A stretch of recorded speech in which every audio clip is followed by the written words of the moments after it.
Amen. Alors je veux que tu t'asseyes, que tu prennes place, que tu es debout dans ton salon ou dans ta chambre. Maintenant tu peux t'asseoir pour passer à la parole de Dieu. Oh Saint-Esprit, assieds-toi et baisse ta tête un instant pour préparer ton cœur à écouter la parole de Dieu. Prépare ton cœur à écouter la parole de Dieu. Alors tu peux commencer à bénir Dieu et à demander à Dieu. Merci à Christ. Amen, amen. Pour ceux qui ont partager de bénédiction, de te bénir, Christ. Merci beaucoup.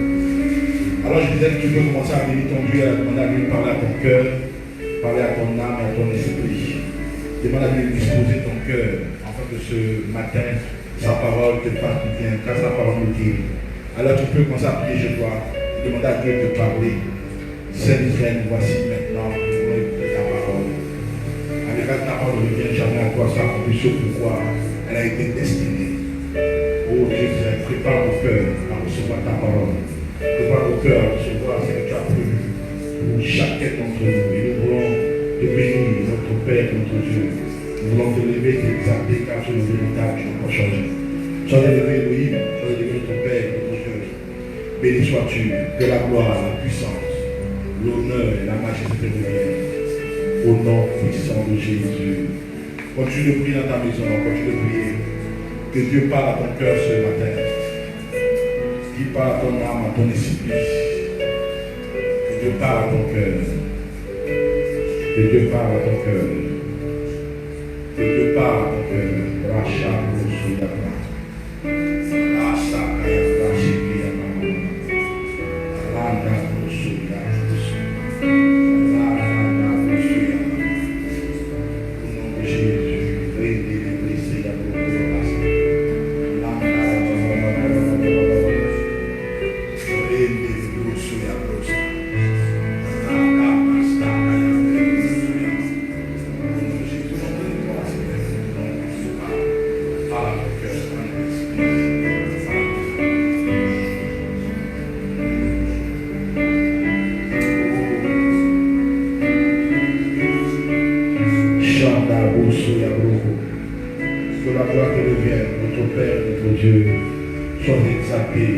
Au nom de Jésus, quelqu'un me dit 3 fois Amen. Amen. Amen. Amen. Dieu le bénisse. Nous allons entendre la parole de Dieu. Maman Viviane, le volume, j'essaie un peu d'augmenter ma voix. Est-ce que le volume est bon? J'essaie un peu de rapprocher le micro. D'accord? J'espère que c'est bon maintenant. Maman Viviane qui a demandé le volume dans notre culte. Amen, amen, amen, amen, amen, amen, amen. Dieu le bénisse. Prenons rapidement nos Bibles. Dans le livre de Luc, au chapitre 8, mon texte de base.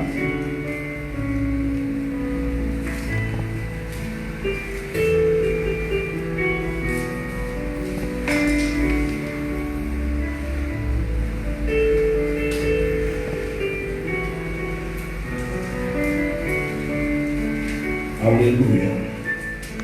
Je suis dans Luc, au chapitre 8.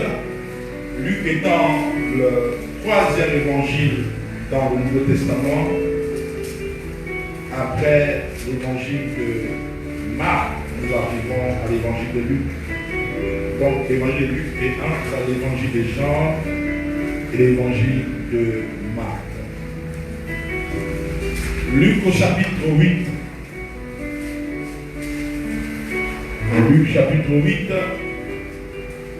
La lecture est un peu longue, on va lire la parole de Dieu. Luc chapitre 8 à partir du verset 27. Je lis jusqu'à un niveau, je vais m'arrêter, je ne sais pas où, je vais m'arrêter, je te dirai le verset. Je disais Luc chapitre 8, verset 27. Commençons au verset 26. C'est mieux. Donc Luc chapitre 8, verset 26. Tout le monde a la page dans Luc. Il attend que ceux qui sont dans leur maison, facile, qui sont à la page, nous sommes notre culte, nous voulons lire ensemble la parole de Dieu. Quelqu'un est à la page déjà et donc commencer avec la première personne. Dans Luc chapitre 8, Luc c'est le Nouveau Testament. Donc tout le monde peut le trouver, même si tu n'as pas la Bible, que tu as seulement le Nouveau Testament. C'est le 3e évangile, d'accord, dans le Nouveau Testament. Il y en a 4, c'est le 3e évangile. Le livre de Luc, du médecin Luc, apôtre de Jésus, au chapitre 8, à partir du verset, merci ma fille, Lisiette, on va commencer. À partir du verset 26. Je vais lire et vous suivez dans vos Bibles, j'ai lu dans la version Louis II 1910 si vous le lisez. Et chacun va suivre dans sa version selon ce qu'il a dans sa maison. Ils abordèrent dans le pays des Géraséniens, voilà, ils arrivent, qui est vis-à-vis de la Galilée. Lorsque Jésus fut descendu à terre, il vint au-devant de lui. Il vint au-devant de lui un homme de la ville qui était possédé de plusieurs démons depuis longtemps et ne portait pas de point de vêtements. Il avait sa demeure non dans une maison, mais dans les sépulcres. Verset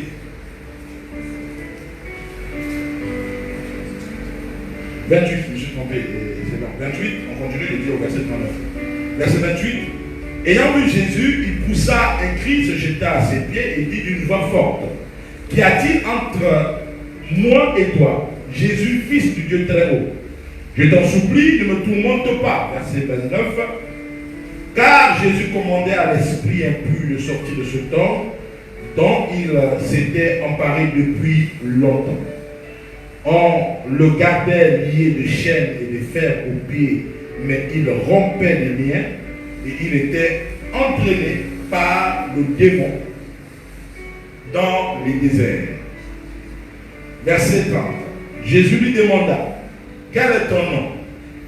Légion, répondit-il, car plusieurs démons étaient entrés en lui. Verset 31. Et chacun verset 31. Et il priait instamment Jésus de ne pas leur ordonner d'aller dans la ville. Verset 32. Il avait là dans la montagne un grand troupeau de pourceaux qui paissaient, et les démons supplièrent Jésus de leur permettre d'entrer dans ces pourceaux, et il leur permit. Les démons sortis de cet homme entrèrent dans le pourceau, et le troupeau se précipita dans des pentes escarpées dans le lac et se noya. Ceux qui les avaient fait paître, voyant ce qui était arrivé, s'enfuirent et répandirent la nouvelle dans la ville et dans la campagne. Les gens allèrent voir ce qui était arrivé, ils vinrent auprès de Jésus, ils trouvèrent l'homme de qui était sorti, les démons, assis à ses pieds, vêtu et dans son bon sens. Et ils furent saisis de frayeur. Ceux qui avaient vu ce qui s'était passé leur racontèrent comment le démoniaque avait été guéri. Verset 37. Tous les habitants du pays de Géraséniens prièrent Jésus de s'éloigner d'eux, car ils étaient saisis d'une grande crainte. Jésus monta dans la barque et s'en retourna. L'homme de qui étaient sortis les démons lui demandait la permission de rester avec lui. Mais Jésus le renvoya en disant, verset 39, retourne dans ta maison et raconte tout ce que Dieu t'a fait. Il s'en alla et publia par toute la ville tout ce que Jésus avait fait pour lui. Amen. Pour vous asseoir dans vos maisons, je prêche aujourd'hui sur le verset 39. Donc c'est Luc chapitre 8, verset 27 à 39. Je prêche aujourd'hui, disais-je ce matin, sur un thème que j'ai intitulé le mystère des rencontres. Le mystère des rencontres. Je prêche sur le mystère des rencontres. Et je vais t'amener à me profondre dans ce mystère des rencontres. Amen, amen, amen. Alléluia. Le mystère des rencontres.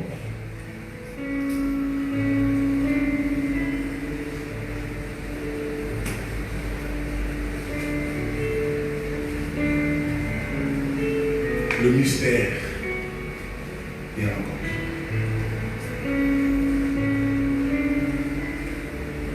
Suivez-moi attentivement, je vais vous amener quelque part dans la parole de Dieu. Cette histoire est intéressante.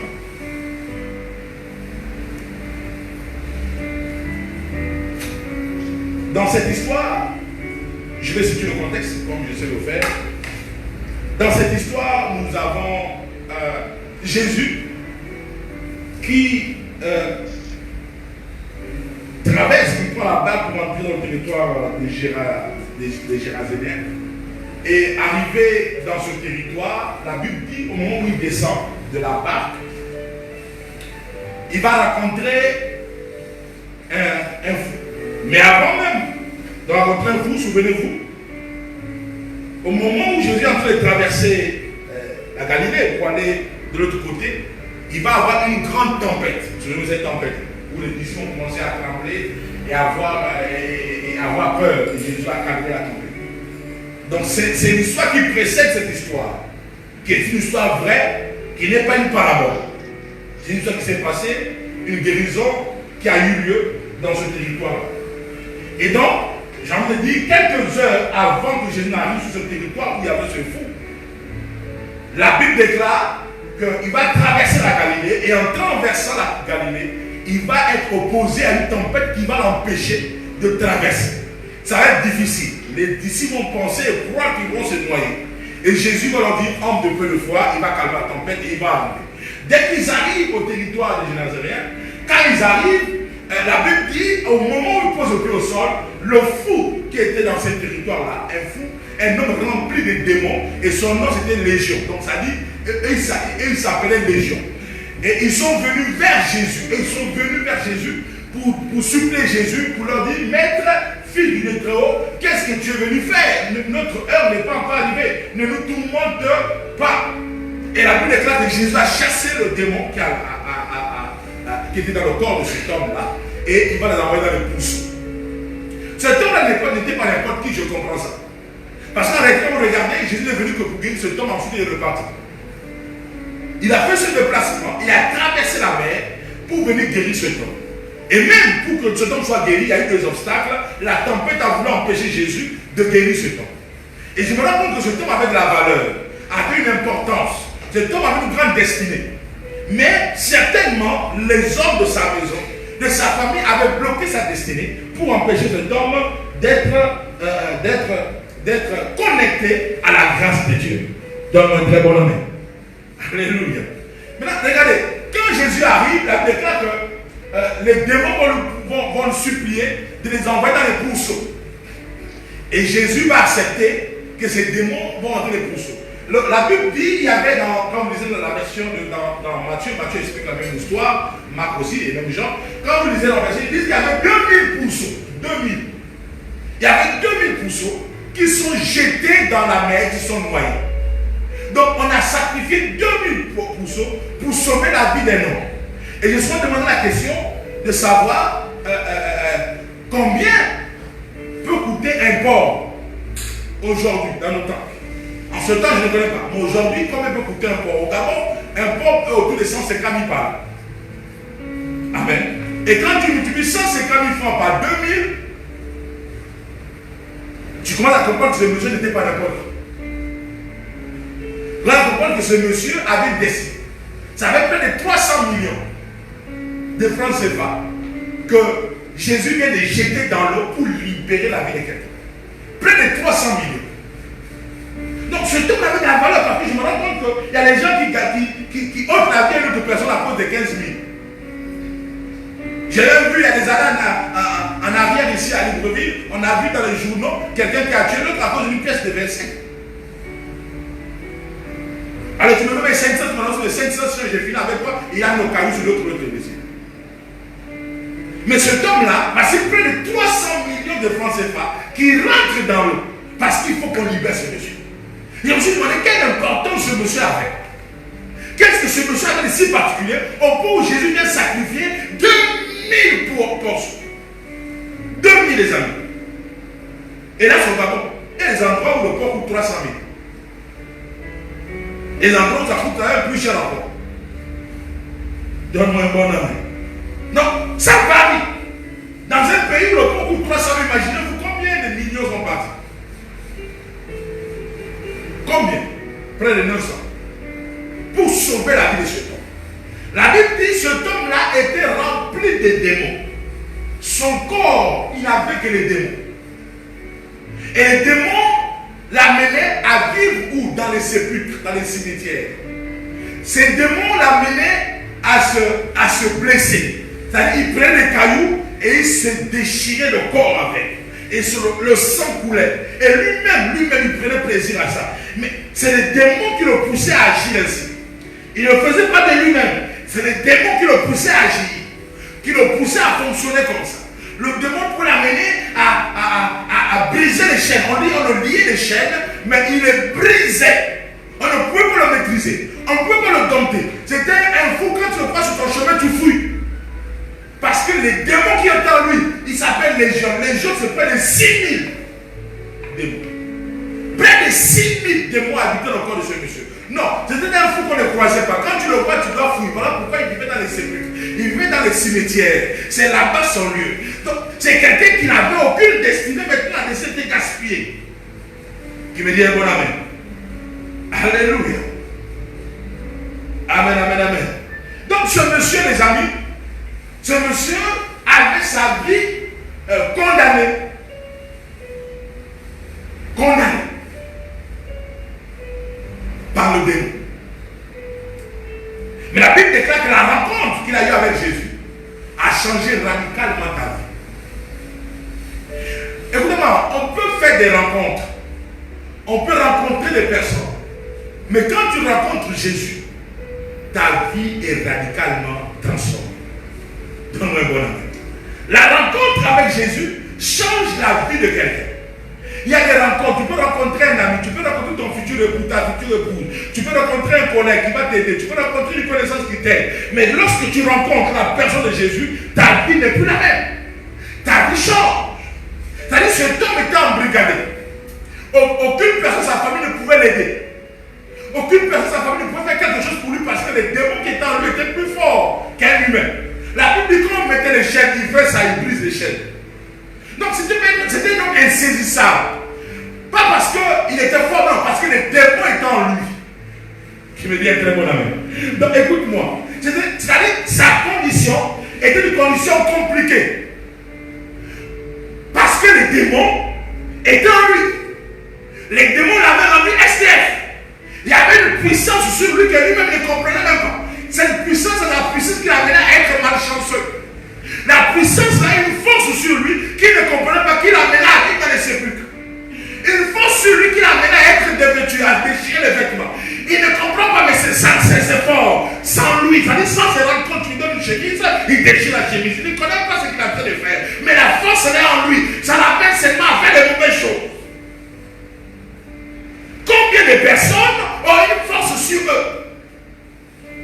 Ont une force sur elles? Combien de ces personnes-là? Tu ressens une force, une puissance. Tu ne comprends pas, mais qui t'amène à avoir l'insomnie.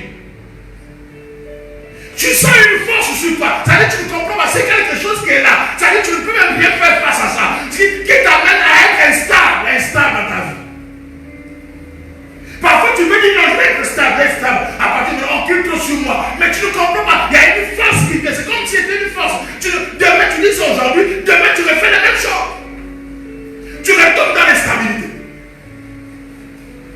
Tu ne comprends pas, il y a une force qui est là. Tu peux faire l'effort pour dire bon, il faut maintenant que mon père arrive me marier. Et tu croises l'homme qui va t'épouser. Et tu commences à vivre avec lui. Et tu te forces à être une femme vertueuse, une femme obéissante. Mais tu comprends, il y a une force qui vient. Une force qui vient. Et cette force-là vient pour chasser le monsieur. Et tu ne comprends pas. Tu dis, mais pourtant j'essaie de tout faire. J'essaie de me soumettre. J'essaie d'être disponible. J'essaie d'être attentionné. J'essaie d'être comme il faut, comme une femme doit être. Mais je ne comprends pas pourquoi les hommes battent toujours. Il y a comme une force qui vient et qui les chasse. C'est une force que tu ne maîtrises pas. Mais cette force t'amène à être négatif. Une force qui vient. Quand elle vient sur toi, cette force t'amène. Les amis, être toujours malade. Toujours malade. Tu ne comprends pas. Mais qu'est-ce qui se passe, Seigneur? Non. C'est-à-dire, tu pries, tu jeûnes, et puis tu te rends compte qu'à chaque moment, à un moment donné, c'est comme si c'était qui vient, comme c'était une loi, comme c'était une règle. Quand ça vient, boum, ça tombe sur toi, c'est fini. Tu retombes dans les mêmes travers. Et tu te poses des questions. Seigneur, qu'est-ce qui ne va pas dans ma vie? Qu'est-ce qui n'a pas marché? Qu'est-ce qui n'a pas fonctionné? Qu'est-ce qui n'a pas marché? Qu'est-ce qui n'a pas fonctionné? C'est une force. Une force mystique. Cet homme-là était rempli d'une force qu'il ne comprenait pas lui-même. Comment un homme peut se déchirer son propre corps? C'est une force. C'est quand on dit oh, il faut faire tel travail. C'est là, on fait tel travail spirituel. C'est là où maintenant tu commences à avoir l'insomnie, la lourdeur dans ton esprit. Tu as l'insomnie, tu as la lourdeur et tu ne comprends plus ce qui se passe. C'est une force qui t'amène à faire des choses, que tu fais des choses que toi tu ne contrôles pas, que tu ne maîtrises pas. Une force bizarre. Mais la force là vient sur toi pour t'amener simplement à être négatif. Oh, donne-moi un bon amen, je t'amène quelque part. Ce fou de Gadara ne comprenait rien de ce qui passait dans sa vie. Il y avait un esprit qu'on appelle Légion. Légion, c'est le nom de l'esprit, la Légion. Cet esprit l'amenait à être SDF. SDF. Non, le monsieur avait une maison, mais il était SDF parce que Jésus, quand Jésus l'a guéri, Jésus l'a dit quoi au verset 39? Retourne dans ta maison, dans ta maison. Mais à cause de ce démon-là, le monsieur vivait une instabilité sans pareil. C'est un esprit qui était rentré en lui. Et l'esprit la faisait en sorte que ce monsieur même il décède sa propre maison. Il y a des gens comme ça. Il ne peut pas rester chez eux, même dans le confinement là. Il les supporte. Ça démange, il faut sortir. Et quand ils sont sur ça, ils réfléchissent, je vais aller. Ils se font même des amis improvisés pour seulement se déplacer. Donne-moi un bon nom. Parce qu'il y a une force que tu ne comprends pas. Écoutez, ça ne s'explique pas. Je cherche les mots pour t'expliquer ça de manière terre à terre. Mais je n'ai pas de mots. J'espère que tu es en train de comprendre que le Saint-Esprit est en train de traduire ce que je viens de dire dans ton esprit. Pour que tu comprennes que je suis en train d'expliquer que c'est une force qui parle sur toi et qui t'amène à accomplir des choses que tu ne comprends pas et ta vie tourne en rond, ça fait du surplace. Quand ce monsieur se déchirait, il perdait son sang. Or, le sang, c'est la vie. Le sang, c'est la richesse. Le sang, c'est tout ce qui a de plaisir. Combien de personnes, ils sont arrivés à ce niveau, ils perdent leur propre vie. Ils perdent ce qui ont de précieux. C'est-à-dire, rien de bon ne peut t'arriver. Non, c'est comme une force. C'est-à-dire, quand tu as de l'argent, tu ne comprends même pas. C'est comme un esprit qui vient. Non, c'est un esprit. Mais c'est une force qui vient sur toi. Mais elle t'amène à dépenser. Et tu te demandes, je ne sais pas que tu as de l'argent. Et tous les jours, tu ne sais pas ce que tu fais avec l'argent. Et tous les jours, c'est la même chose. C'est une force. C'est une force démoniaque qui te saisit et qui te pousse à faire des choses que tu ne comprends pas. Donne-moi un bon amen. Ce monsieur était rempli de démons et de temps. Donc, même quand on le prend, on l'enchaîne. Hein? On met des chaînes, des verrous de fer, on bloque ça. Le monsieur fait ça se rompt et il part. Combien de personnes on a enchaîné? On t'a donné une condition spirituelle. Prie matin, prie le soir. On te met dans une condition pour que ta vie change. Et tu as prié seulement le matin. Le soir, tu dis c'est bon, papa il est oui aussi, quand même, il a fait une prière à 3 heures. 3 heures, non, papa il est quand même là. Est-ce qu'on peut faire ça à 4 heures? Oh non, je sommeil, non, bon. Je n'ai pas fait aujourd'hui, je me rattraper demain. Et puis demain, tu me fais dire, ah bon, c'est bon, j'aurai le temps de faire ça après, je vais voir papa il va prier pour moi. Et voilà comment, c'est une force. Ça veut dire quoi? Tu as pu briser les chaînes. Le conditionnement qu'on t'a donné, tu dis non, tu violes les règles. Tu dis non, je ne peux pas, c'est trop fort. Papa, c'est trop fort pour moi, je ne peux pas, c'est trop fort. Non, je ne peux pas, papa, je ne peux pas. Je ne peux pas. C'est trop fort. Il y a une force comme ça qui vient sur toi, qui t'amène toujours à échouer. Et pourtant, tu as étudié.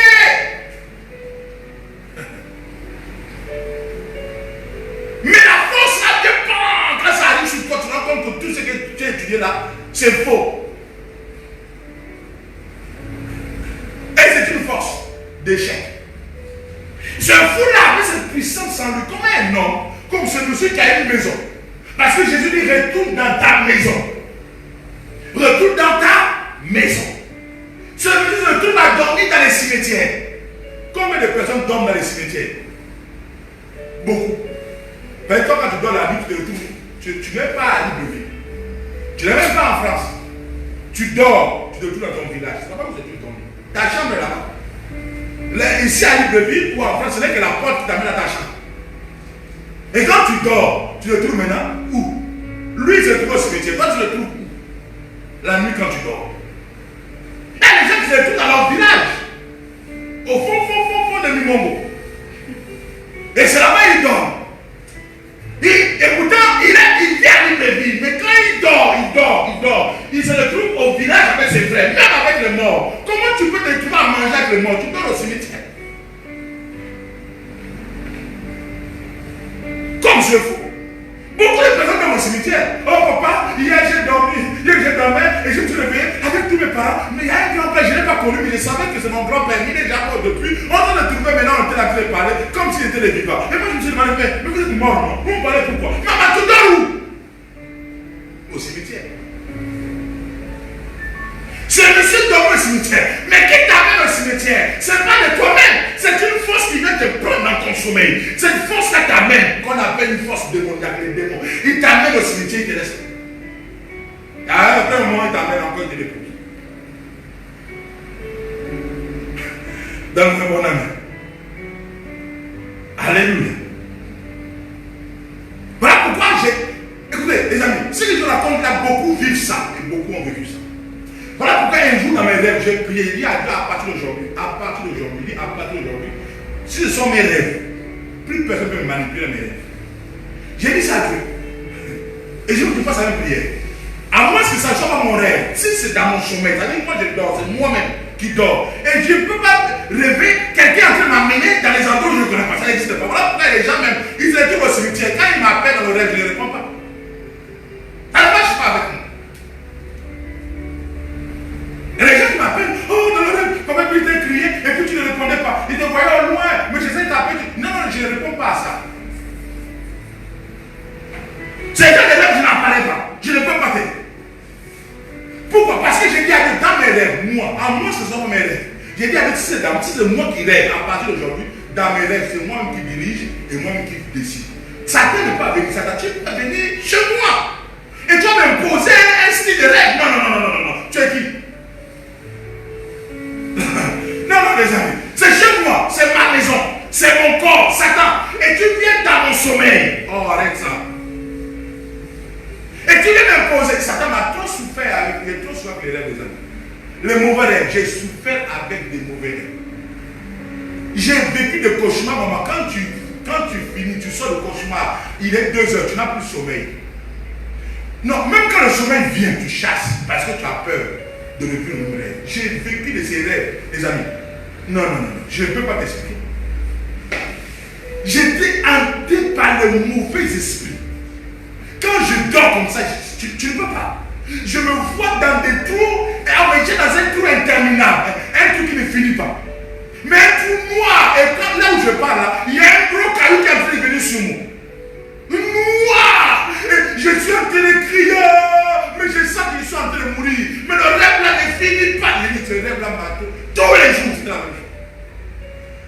Il dit, tous les jours, je rêvais ça. Et quand je me réveille, je suis en sueur. Et là, les amis, même si le sommeil revient, je suis capable de prendre le scotch et bloquer les yeux comme ça. Pour ne pas dormir. Parce que j'ai encore peur de le premier rêve. Qu'est-ce qui se passe? Une fois, j'ai fait le même rêve comme ça, et puis cette fois, je suis arrivé au bout du trou. Et quand j'arrive au bout du trou, je suis tombé sur un caillou, le caillou est venu encore sur moi, un caillou. Et je me dis, oh Seigneur, mais qui me veut? Qui veut me tuer? Et quand j'ai rencontré Christ, le rêve là a continué. J'étais chrétien, né de nouveau. Je suis passé par les eaux de baptême.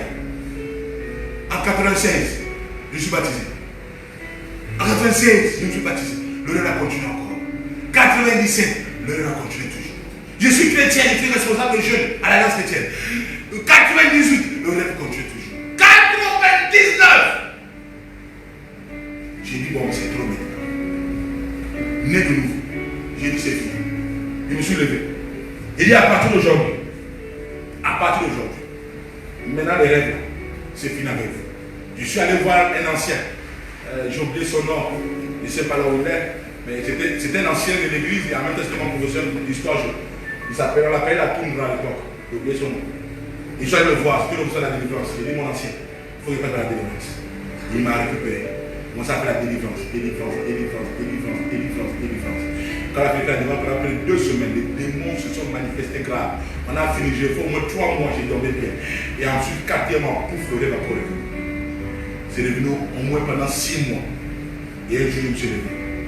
Il dit à Dieu à partir d'aujourd'hui, c'est fini. J'ai parlé à l'esprit là. Je sens que je vais cet esprit maintenant à partir d'aujourd'hui. Je te menace, je t'interdis. Moi, Samuel Ndira. Je t'interdis de revenir dans ma vie. Je ne veux plus te voir. À partir de toi, il était trou noir, il était caillou noir. Foutez-moi le camp. Libérez ma vie. Je n'ai plus besoin de vous. J'ai commencé à menacer. Il dit, j'ai parlé pratiquement toute la nuit. Quand j'ai fini de parler comme ça, j'ai dit Amen. Jusqu'aujourd'hui.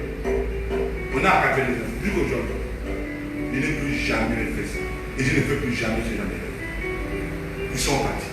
Les amis, quand tu as une force qui est en toi, même si tu mets l'huile d'onction autour du lit, la nuit, tu te prends. C'est une force qui t'amène quelque part. Parce qu'ils estiment que tu n'as pas ta maison. C'est une force que tu ne peux pas résister. Cette force-là, il faut l'opposer à une autre force. Il faut une autre force. Il faut une autre force pour l'opposer à cette force pour que tu sois libéré. Sinon, les amis, tu vas dormir toujours là où tu n'as pas envie de dormir. Tu dors la libre vie, mais tu es arrêté. Je suis dans ton village. Tu te lèves toujours dans ton village. Tu dors dans ta maison, mais tu vois que tu dors dans la maison de ton père. Est-ce que c'est normal comme ça? Quand tu lèves, tu es à la maison familiale. C'est quelle affaire avec ta maison familiale? C'est là-bas. Donc ta chambre est là. Et ça t'attend. Ça t'attend. Parce que la nuit, simplement, il y a une force qui t'amène jusque là. Non, écoutez les amis, je vais avancer rapidement. Je vais avancer. Non, regardez, cette force-là, pour qu'elle quitte, il faut que tu fasses une rencontre.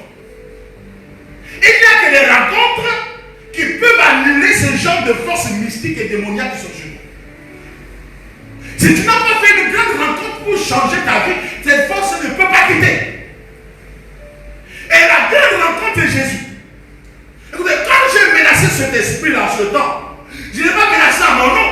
J'ai menacé au nom de celui qui est en moi, qui s'appelait Jésus. Et donc j'ai parlé au nom de Jésus. Pourquoi j'ai parlé au nom de Jésus? Parce que simplement, Jésus n'a jamais fait sa rencontre. Il y a des rencontres qui bouleversent ses destinées. La rencontre avec Jésus, c'est la rencontre qui met un stop à tout ce qui est mystico-spirituel dans ta vie. Ça met un stop à ça. Tous les blocages de la sorcellerie des démons. Il n'y a que la rencontre avec Jésus qui met un stop aux démons. La rencontre avec un ami, un frère, peut devenir une porte physique. Sur le plan physique. Mais dans le monde spirituel, pour fermer les portes démoniaques, il faut que tu rencontres Jésus. Écoutez, la rencontre avec Jésus n'est pas le fait de l'accepter. Parce que j'ai accepté Jésus à 92. Mais de 92 jusqu'à 99, les démons n'avaient pas laissé. Ils étaient toujours là. Ils étaient toujours là. Donc c'est pour te dire, tu peux recevoir Jésus. Mais maintenant, il y a une force qui est en toi. Une force qui est en toi. Qui t'amène toujours à aller de lieu en lieu. Qui t'amène à être instable sur le plan spirituel. Qui te tourmente. Qui te fatigue. Une force qui vient chaque nuit injecter des choses bizarres. Quand tu te réveilles le matin, tu as mal au dos. Tu te réveilles le matin, tu as mal au pied. Après demain, tu as mal à la tête. Tu te réveilles, on t'a griffé ici. Non, c'est une force qui vient en toi. Et qui te manipule la nuit dans ton sommeil. Cette force à vous partir, il te faut une rencontre avec Jésus. La rencontre dont je suis en train de parler, c'est pas la rencontre de 2 Corinthiens 5, 17. Non. C'est pas de celle-là qui dit si quelqu'un est en Christ. Non. Je ne veux pas de celle-là. Je ne veux pas la rencontre de Jean chapitre 1, verset 12. Je ne veux pas de celle-là. Je ne veux pas de la rencontre de Jean chapitre 3, verset 16. Pas de cette rencontre-là. La rencontre dont je suis en train de parler, c'est une rencontre mystérieuse avec le Maître Jésus. C'est une rencontre-là qui va stopper le pouvoir du démon dans ta vie. Regardez, la rencontre entre Jésus et ce fou s'est passée avec beaucoup d'obstacles. Premier obstacle, la tempête. La tempête qui a soufflé sur Galilée ce jour-là était venue pour stopper Jésus, pour l'empêcher de délivrer ce monsieur. Parce que les démons savaient que ce monsieur arrive ici, c'est fini. Notre vie prend un coup. Les amis, écoutez-moi. Il faut que tu fasses la rencontre avec le Maître. Il faut que tu fasses la rencontre avec le Seigneur Jésus-Christ. Qui me dit un bon amen. Il y a quelqu'un qui a trouvé Jésus, mais qui ne l'a jamais rencontré. Il a dit, je vais t'accès dans ma vie. Et quand on parle de la rencontre, il dit, non, mais papa, j'ai rencontré Jésus. Moi, je suis chrétien. Moi, je prie depuis bientôt 25 ans. J'ai fait 30 ans que je prie. Non. C'est pas je n'ai pas dit qu'il faut prier. J'ai dit, il faut rencontrer. Quand tu rencontres ce monsieur-là, la puissance démoniaque elle-même repart. Tu la rencontres avec Jésus. Ce que je ne vous ai pas dit dans mon témoignage, c'est qu'en 99, c'est l'année, pour ceux qui savent mon témoignage, c'est à cette année que je reçois la visitation de l'esprit dans ma chambre. Donc j'ai vu une lumière me visiter dans ma chambre. C'est après que j'ai vu une lumière, j'ai dit, ce n'est plus normal que même Jésus vienne dans ma chambre ici, et que moi maintenant, le démon aussi vient me chercher. C'est cette rencontre-là, souvenez-vous, ceux qui ont écouté mon témoignage, où je parle de cette rencontre que Dieu m'a demandé de tout nettoyer. C'est en la même année. Et c'est cette année que j'ai été délivré l'année-là. Donc il y a eu une rencontre au préalable. Il te faut une rencontre avec le Seigneur. Il te faut une rencontre. Et je te prépare à la rencontre avec Dieu. La Bible dit, prépare-toi à la rencontre de ton Dieu. Ça a eu la rencontre avec Dieu se prépare. Le jour où Dieu devait me rencontrer, il m'a dit prépare-toi. Il m'a dit prépare-toi. Je ne savais pas ce qui s'est passé, mais je savais dans mon esprit qu'on m'a demandé de me préparer. Et je le jure, je me suis préparé. Je vous ai raconté ça plusieurs fois ici. Je me suis préparé. Et quand j'ai fini de me préparer, alors la rencontre s'est faite. Frère, dans la vie, il y a des rencontres qu'il faut obligatoirement faire. Il y a des expériences qu'il faut forcément goûter, par lesquelles il faut que tu passes. Sinon, tu ne peux rien ressentir, tu ne peux rien vivre. Tu vas penser que la fin de Dieu, c'est une affaire seulement pour fatiguer les gens. Non. Mais quand tu vas commencer à vivre l'expérience, rencontrer le Seigneur, rencontrer le Messie, rencontrer Jésus, les amis, plus personne ne peut te dire le contraire de Dieu. Plus personne. Plus personne. Beaucoup de gens m'ont demandé comment tu as fait pour quitter ton travail. Tu étais un cadre pourtant. Comment tu as fait? C'est la rencontre. Cette rencontre-là bouleverse ta vie. Elle change ta destinée. Elle change ta manière de percevoir les choses. Elle change tout encore. Écoutez, ne faites pas de copier-coller. Oh non, j'ai vu ça. Cherche à avoir une rencontre personnelle avec Dieu. Cette rencontre-là va changer ta destinée. Et prépare-toi à la rencontre de ton Dieu. C'est la Bible qui le déclare. Prépare-toi.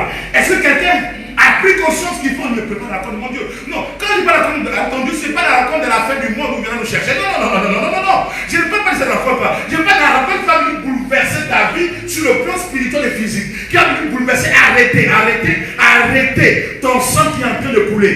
Ton sang qui coule comme le sang du fou de Gadara. Qui coule. Oh, ton sang coule. Ta vie est en train de se perdre. Ta vie se dégrade chaque jour. Ta vie, tu souffres. Tu te reconnais même plus quand tu regardes le miroir. Tu as l'impression de faner, de perdre. Oh, la Bible nous demande de gloire en gloire. Mais toi, tu as l'impression que tu es en train de fondrer. Tu es en train de descendre.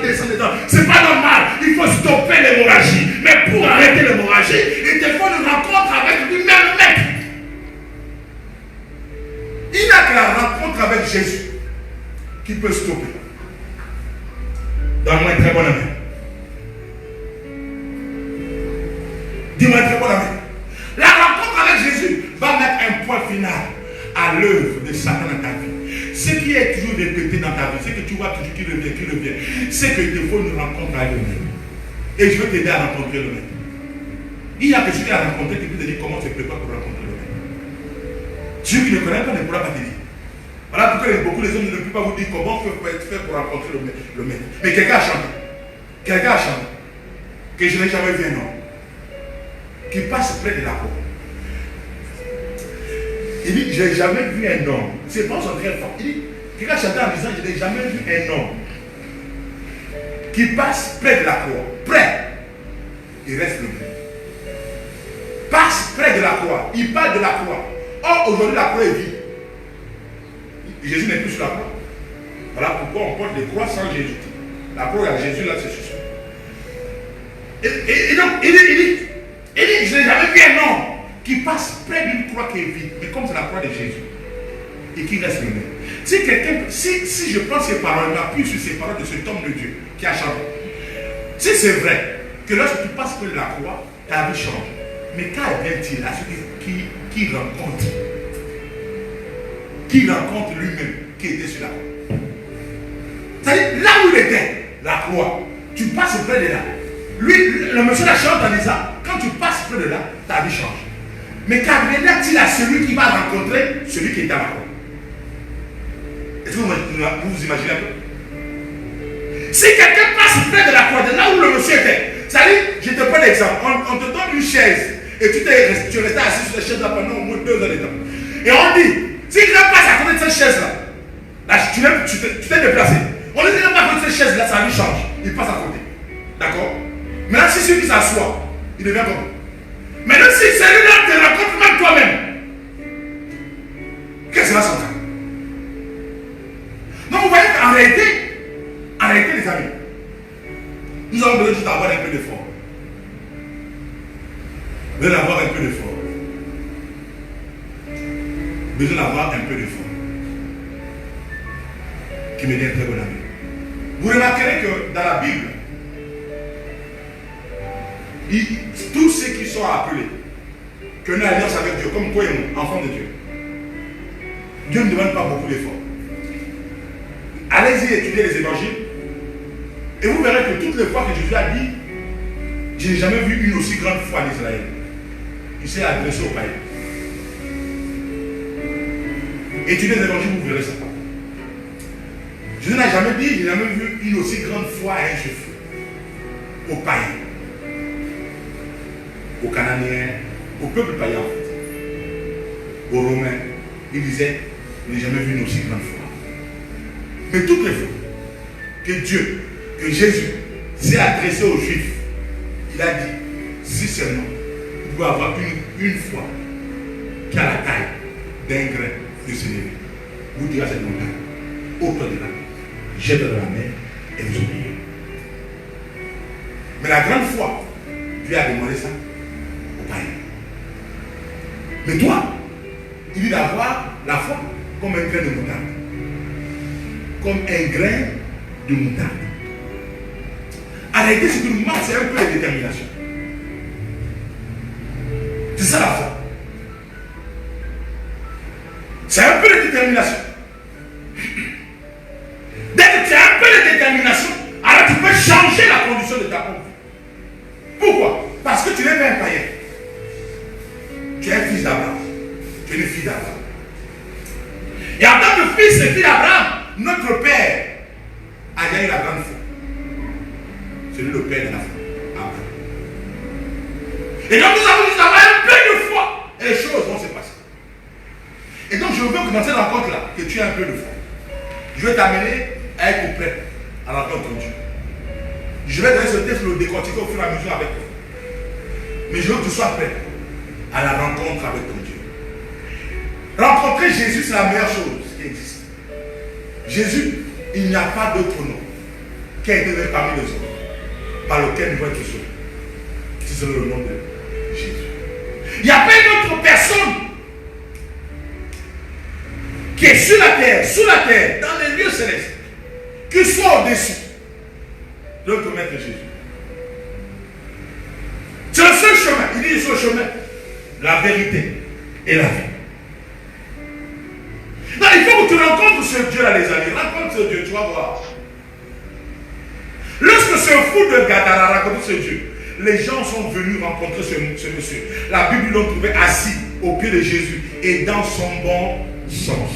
Lorsque tu vas faire la rencontre avec Dieu, les gens ne comprendront pas. Ils viendront te voir dans ta maison et qui t'envoient sur les maladies mystiques qui t'empêchent de dormir. Ils viendront te voir, ils te trouveront assis et en bonne santé.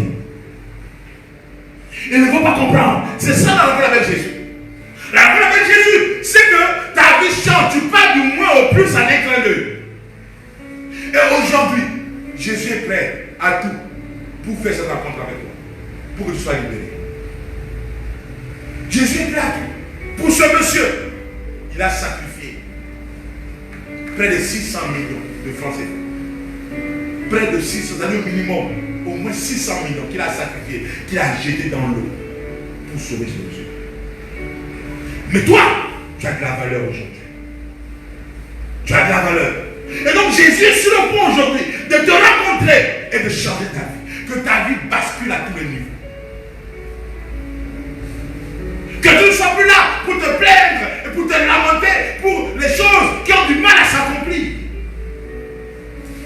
Après la rencontre avec Jésus, les choses changent. Donne-moi un bon amen. Les choses changent. Lorsque tu l'as rencontré, ce n'est plus comme avant. Les choses changent, ce n'est plus pareil. Les choses changent. Rappelez-vous cette rencontre de Jésus avec Jean-Baptiste, je l'ai expliqué. Les choses ont changé. Les choses ont changé. Et les rencontres, quand tu les fais, les choses changent. Rappelez-vous cette rencontre entre Ruth et Boaz. Mais la rencontre entre Ruth et Boaz, lisez bien le texte. Qui a préparé cette rencontre? C'est Naomi. Ruth allait tous les jours glaner dans les champs de Boaz. Boaz n'avait pas son temps. Pourquoi? La rencontre n'est pas préparée. Tous les jours tu glanes dans la présence de Dieu. Mais tu as le peur que Dieu ne te regarde pas. Pourquoi? La rencontre n'est pas préparée. Le jour où Naomi a dit à Ruth, maintenant, écoute ce que je vais te dire et fais comme je vais le faire. Et qu'elle a écouté, qu'elle a suivi les démarches de Naomi. Quand elle est rentrée dans le champ de Boaz, Boaz l'a pris. Et au père est né sur ses genoux. Lorsque Dieu veut te amener quelque part, il y a des rencontres. Mais les rencontres se préparent. Les rencontres se préparent. La rencontre va changer ta vie. Et cette rencontre-là a changé la vie de Ruth. Voici une Moabite qui devient ancêtre de Jésus-Christ. Une Moabite, c'est-à-dire un peuple maudit incestueux. Cette femme-là, qui n'avait pas d'espérance en Israël parce que les Juifs n'épousent pas les Moabites. Qui n'avait pas d'espérance. Elle a rencontré Boaz. Et Obed est né. Et d'Obed est né Isaïe. D'Isaïe est né David. De David est né Jésus. Parce que Jésus est le fils de David. Donc regardez, l'arrière-grand-père de Jésus s'appelle Obed. Et sa mère, c'est Ruth, Moabite. Comment elle a fait pour rentrer là? Une rencontre qui a été préparée par nous. Et sa vie a changé. Sa vie a changé. Quand vous ouvre Matthieu chapitre 1, allez lire, vous allez voir son nom dans la généalogie de notre maître Jésus. Son nom est figuré. Une rencontre. Rahab la prostituée a rencontré les espions. À cause de ça, elle a été épargnée. Et Rahab, la prostituée, est devenue ancêtre de Jésus. Il y a des rencontres qui vont te qualifier à des choses où tu n'étais pas qualifié. C'est-à-dire, tu es disqualifié à tout le coup. Tu ne mérites pas, tu n'as pas le droit. Ruth, tu vas en Israël, tu perds ton temps. Ruth, en Israël, les Juifs n'épousent pas les Moabites. Ruth, tu perds ton temps. Tu as un étranger là-bas. C'est pas chez toi. Tu ne peux même pas faire la carte de séjour. Ruth, tu perds ton temps. Mais Ruth est restée connectée à Naomi. Naomi n'a pas la rencontre. Ruth est devenue juive. Les amis, les choses sur lesquelles tu regardes, tu es disqualifié. La loi te condamne. Tu ne permets pas. Tu n'as pas le droit. Mais lorsque tu fais la rencontre, tu deviens qualifié. Tu deviens plus que ceux qui méritent. Est-ce qu'il n'y avait pas d'autres femmes en Israël? qui pouvait enfanter. Obed. Pourquoi c'est? Il n'y avait pas de femme en Israël pour mettre Obed au monde. Pourquoi c'est? C'est la rencontre. La rencontre change de destin. Malgré le fait que David avait la prophétie sur lui, il fallait qu'il rencontre Jonathan. Jonathan lui a expliqué comment il faut se passer. Malgré que Jésus est le Fils de Dieu, il a fallu qu'il rencontre Jean-Baptiste. Et ce matin, je veux te dire, il y a un grand mystère dans les rencontres. Les rencontres ont une puissance. Mais pas n'importe quelle rencontre. La rencontre avec le Maître a une puissance extraordinaire. A une puissance de destinée qui change de destinée. La rencontre avec le Maître a une puissance qui bloque l'œuvre démoniaque. Je vous ai dit que la rencontre avec un homme peut ouvrir une porte sur le plan social, sur le plan familial, sur le plan académique, sur le plan des affaires. Mais la rencontre avec Dieu rentre dans le monde des esprits et ferme la porte à tous les démons. C'est de cette rencontre que je te parle, qu'elle est mystérieuse.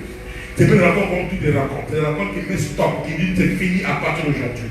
C'est fini à partir d'aujourd'hui. C'est fini à partir d'aujourd'hui. La rencontre là vient menacer les démons de ta famille, les hôtels de ta famille, vient menacer les esprits, la force mystique qui vient te prendre la nuit. Pourquoi à chaque fois tu reçus toujours? Pourquoi? Parce qu'il y a une force que tu ne maîtrises pas, que tu ne connais pas, que tu as chassé fatigué. Et cette fois, ta main toujours a échoué. Et aujourd'hui, une femme, elle ne fait que les fausses couches dans sa vie. Fausses couches. Fausses couches.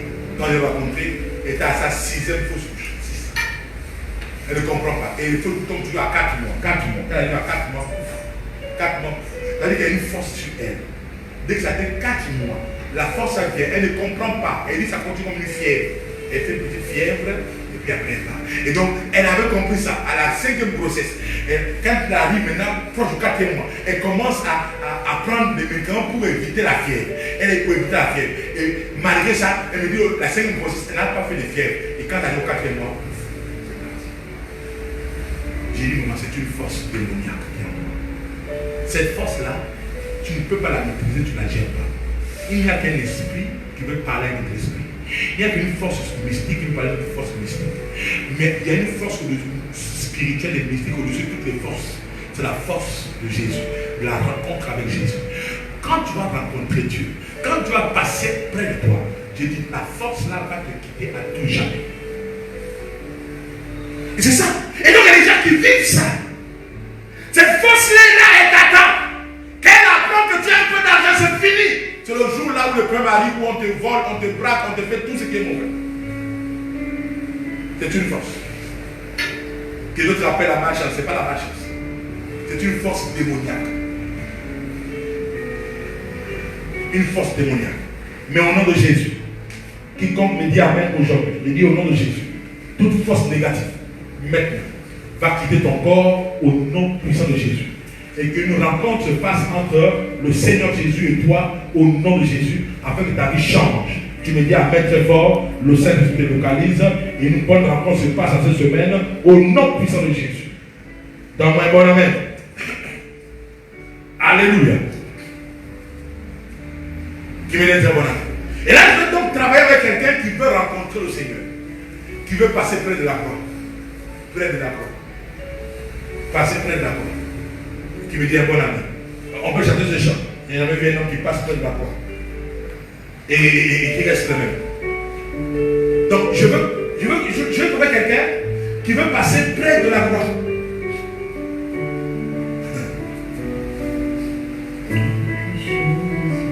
Quelque chose doit se passer. Chante ce chant avec nous, tu connais ce chant. Chante dans ta maison. Restez le jamais vu un homme.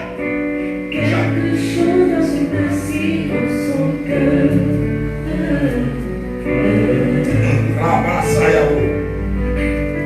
Je n'ai jamais vu un homme. Restez le même. Quelque chose doit se passer dans son cœur.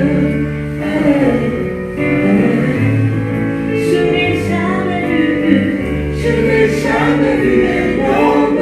Chante-le.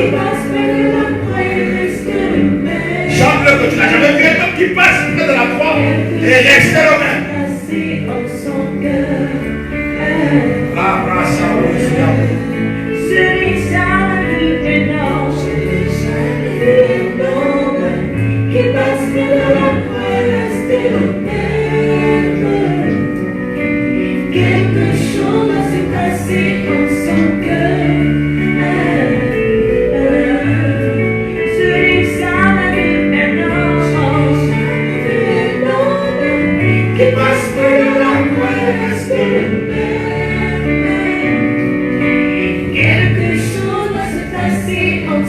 Il n'y a aucun homme qui peut passer près de la croix et rester le même. Qui me dit un bon amen. Il n'y a aucun homme. Et je veux que tu rencontres ce Dieu. Prépare-toi à la rencontrer. Vous savez, il y a des choses qui ne nécessitent pas qu'on prie pour toi, on t'impose les mains. Il te suffit seulement de rencontrer le maître. Juste sa rencontre. Et c'est fini. Les écailles tombent. Les écailles tombent. Ce monsieur, le fou de Gadara, non, j'avais besoin d'une délivrance dans une église, une huile d'onction et tout ça. Non, il avait juste besoin de rencontrer. Quand il a rencontré le maître, légion est partie. 6 000 démons, 6 000. Personne ne pouvait chasser. Il y a des situations, frère, écoute-moi très bien. Il y a des situations, sœur, écoute-moi très bien. Il te faut seulement rencontrer le maître. Dès que tu l'as rencontré, Jésus, c'est fini. Ta vie change. Ta vie change. Et je proclame et je confesse dans ta vie que cette semaine, c'est la semaine de la rencontre avec ton Dieu au nom de Jésus. Et tu comprendras pas que tu vas le rencontrer. Donne-moi bon amen. Tu vas sentir une visitation de Dieu dans ta maison, dans ta chambre. Tu vas sentir une présence de Dieu. Écoute-moi, tu as senti une présence dans ta chambre. Dis-moi, mais très fort. Quand on rencontre Dieu, souvent il n'y a rien d'extraordinaire qui se passe. Il n'y a pas une lumière, parfois il n'y a rien. Parfois c'est juste que tu passes près de la croix. Et quand tu passes près de la croix, parfois il n'y a rien d'extraordinaire qui se passe. Mais le fait de passer simplement, les choses quittent ton corps, simplement. Et les gens vont rencontrer Jésus en cette semaine. Je te dis, je prophétise. Les gens vont rencontrer Jésus en cette semaine. Ils vont rencontrer Jésus en cette semaine au nom de Jésus. Et tu vas voir quelque chose dans ta vie. Tu vas ressentir sa présence. Et après, quand tu vas te rendre compte qu'est-ce qui s'est passé, j'ai senti une présence, mais une bonne présence, c'est fini. Dès que tu as dit ça, c'est fini maintenant. Et tu vas voir dans les jours qui vont suivre le changement radical qui va arriver. Tu vas voir comment tu vas récupérer ta maison. Comment tu vas dormir dans ta chambre et tu te réveilles dans ta chambre. Et tu rêves dans ta chambre. Donne-moi un bon amen. Alléluia. Tu vas vivre ça. Tu vas vivre ça. Juste la rencontre avec le Seigneur. Voilà pourquoi de là où tu es. Lève-toi. Dans ta maison, lève-toi. Mets-toi debout. Et garde Dieu me lever dans le prière au Seigneur. Dis à Dieu, Seigneur, je veux te rencontrer. Je veux passer près de la croix. Même si pas que tu ne veux pas que je te rencontre, laisse-moi passer près de la croix. Laisse-moi passer près de la croix. Dis cela à Dieu. Dis, je veux te rencontrer. Laisse-moi passer près de la croix. Donne-moi un bon amen. Commence à prier au Seigneur. Commence à prier au Seigneur. Commence à prier au Seigneur. Commence à prier au Seigneur. Commence à prier Dieu. Commence à prier au Seigneur.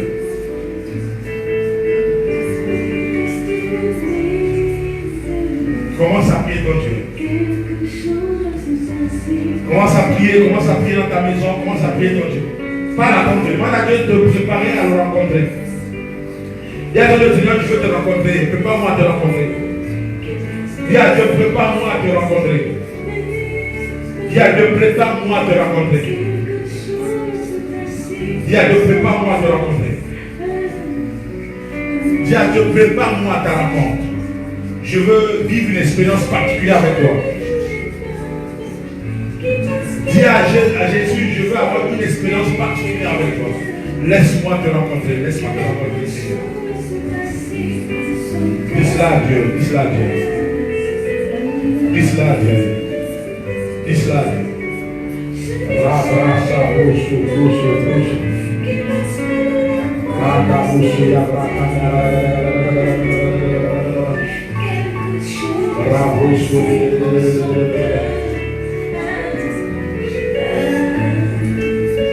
Qu'il en soit ainsi Au nom de Jésus.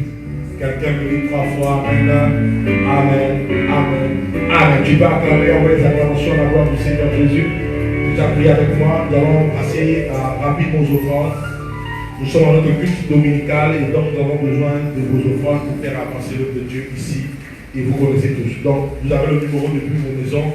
C'est le 077 70 10 47. Je disais 077 70 10 47. Je veux que tu prennes ton offrande de là où tu es dans ta maison et tu mets dans ta main gauche. Si tu as cette offrande avec toi, mets dans la main gauche.